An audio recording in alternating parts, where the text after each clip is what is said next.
بسم اللہ الرحمن الرحیم۔ السلام علیکم۔ تاریخ عالم میں بہت ہی کم ایسے فاتحین اور حکمران گزرے ہیں جن کو مسلمانوں کے ساتھ ساتھ عیسائی بھی عزت کی نگاہ سے دیکھتے ہوں اور ان کی بہادری، رحم دلی اور دانشمندی کی مثالیں دیتے ہوں۔ انہی عظیم ناموں میں سے ایک نام سلطان صلاح الدین ایوبی کا بھی ہے۔ ناظرین، آج کی ویڈیو میں آپ کو سلطان صلاح الدین ایوبی کے بارے میں بتاؤں گی۔ ویڈیو شروع کرنے سے پہلے میری آپ سب سے ریکویسٹ ہے کہ میرے چینل کو سبسکرائب کریں، لائک اور شیئر کریں اور بیل آئیکن کو ضرور دبائیں تاکہ میری آنے والی ساری ویڈیوز کی نوٹیفیکیشن آپ کو بر وقت مل سکیں۔ یوسف ابن ایوب ابن شادی، جن کو عرف عام میں سلطان صلاح الدین ایوبی کے نام سے جانا جاتا ہے، آپ نسلاً کرد تھے۔ 1138 میں کردستان کے اس علاقے میں پیدا ہوئے جو اب عراق میں شامل ہے۔ آپ ایوبی خاندان کے بانی تھے۔ وہ مصر اور شام دونوں کے پہلے سلطان تھے اور تیسری صلیبی جنگ کی ایک اہم شخصیت تھے۔ آپ نے صلیبی ریاستوں کے خلاف مسلم فوجی کوششوں کی قیادت کی۔ سلطان صلاح الدین ایوبی کا علاقائی کنٹرول مصر، شام، حجاز، یمن، مغرب اور نوبیا تک پھیلا ہوا تھا۔ 1164 میں صلاح الدین ایوبی کو فاطمی خلافت کے تحت نور الدین زنگی کے حکم پر مصر بھیجا گیا تھا۔ ان کا اصل مقصد شوار کو نوعمر فاطمی خلیفۃ العدید کے وزیر کے طور پر بحال کرنے میں مدد کرنا تھا۔ اس کے بعد شرقو، جو کہ صلاح الدین کے چچا تھے، شرقو اور شاور کے درمیان اقتدار کی کشمکش شروع ہو گئی۔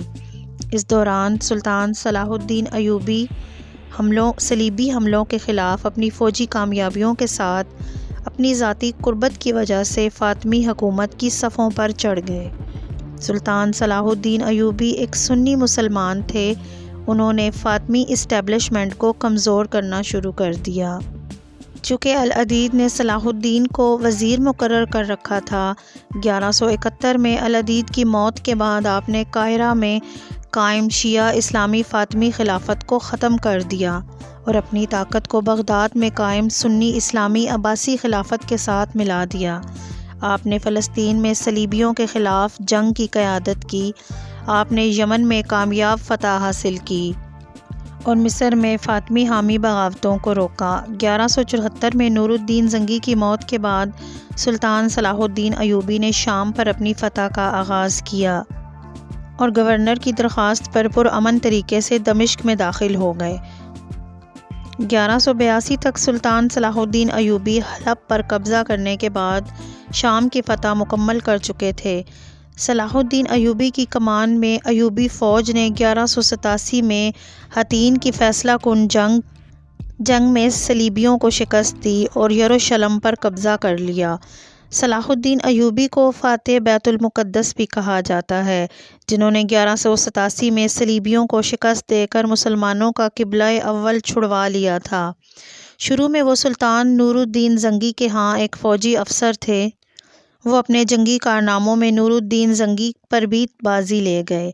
آپ میں جہاد کا جذبہ کوٹ کوٹ کر بھرا ہوا تھا اور بیت المقدس کو فتح کرنا آپ کی سب سے بڑی خواہش تھی، جو آپ نے پوری کی۔ 1166 میں جب صلیبی بادشاہ نورالڈ نے بہت سے عیسائیوں کے ہمراہ مدینہ منورہ پر حملہ کے غرض سے حجاز مقدس پر حملہ آور ہوا، مگر صلاح الدین ایوبی کو اس کی خبر ہو گئی۔ انہوں نے فوراً نورالڈ کا تعاقب کیا اور اسے حطیم میں جا لیا۔ یہاں ایک گھمسان کی جنگ ہوئی۔ اس میں 30,000 عیسائی ہلاک ہوئے اور اتنے ہی عیسائیوں کو قیدی بنا لیا گیا۔ اس موقع پر سلطان صلاح الدین ایوبی نے جنگی سوجھ بوجھ اور عقل مندی کے ساتھ ایک آتش گیر مادہ زمین میں ڈلوا دیا تھا۔ اس سے زمین پر آگ بھڑک اٹھی جس نے صلیبیوں کی کمر توڑ دی۔ سلطان صلاح الدین ایوبی کو صلیبی اپنی نسل اور حکومت کے لیے سب سے بڑا خطرہ قرار دیتے تھے۔ وہ آپ کی ذہانت، جنگی حکمت عملی اور بہادری کے قائل تھے۔ 1187 کی جنگ کے بعد اسلامی افواج عیسائیوں کے علاقوں پر چھا گئیں۔ حطیم کی فتح کے بعد صلاح الدین ایوبی بیت المقدس کی فتح کے لیے نکل پڑے۔ ایک ہفتے کی خون ریزی کے بعد آخرکار عیسائیوں نے ہتھیار ڈال دیے اور رحم کی درخواست کی۔ یوں بیت المقدس پورے 91 سال کے بعد دوبارہ مسلمانوں کے قبضے میں آ گیا۔ اور پورے فلسطین سے مسیحی حکومت کا خاتمہ ہو گیا۔ انہوں نے مسجد اقصیٰ میں داخل ہو کر نور الدین زنگی کا تیار کردہ منبر اپنے ہاتھوں سے نصب کیا، اور اس طرح نور الدین زنگی کی خواہش صلاح الدین ایوبی کے ہاتھوں پوری ہوئی۔ بیت المقدس فتح ہونے کے بعد تمام مسیحی حکومتیں ختم ہو گئی تھیں اور مکمل یہ مسلمانوں کے قبضے میں تھا۔ 1761 سال تک مسلسل مسلمانوں کے قبضے میں رہا، یہاں تک کہ 1948 میں امریکہ، برطانیہ، فرانس کی مشترکہ سازش کی وجہ سے فلسطین میں یہودی سلطنت قائم کی گئی، جس کا نام اسرائیل ہے۔ بیت المقدس کا نصف حصہ ان یہودیوں نے اپنے قبضے میں لے لیا۔ 1967 کی عرب اسرائیل جنگ میں اسرائیلیوں نے دوبارہ قبضہ کر لیا۔ یوں آج بھی قبلہ اول بیت المقدس آج بھی کسی صلاح الدین ایوبی کا منتظر ہے۔ سلطان صلاح الدین ایوبی بخار کی وجہ سے 4 مارچ 1193 کو دمشق میں انتقال کر گئے۔ وفات کے بعد صلاح الدین ایوبی کے پاس صرف 1 تولہ سونا اور 40 تولے چاندی تھی۔ آپ نے اپنی تمام دولت غریب رعایا کو دے دی تھی۔ آپ کو شام کے شہر دمشق میں اموی مسجد کے باہر باغ میں دفن کیا گیا۔ اصل میں یہ مقبرہ کمپلیکس کا حصہ تھا جس میں ایک سکول اور مدرسہ العزیزیہ بھی تھا۔ ناظرین، جس معاشرے کی عورتیں اور بچیاں ناچ گانے اور بے پردگی کو اپنا شعار بنا لیں، ان کی نسل سے خالد بن ولید، محمد بن قاسم، طارق بن زیاد اور سلطان صلاح الدین ایوبی کبھی پیدا نہیں ہوں گے۔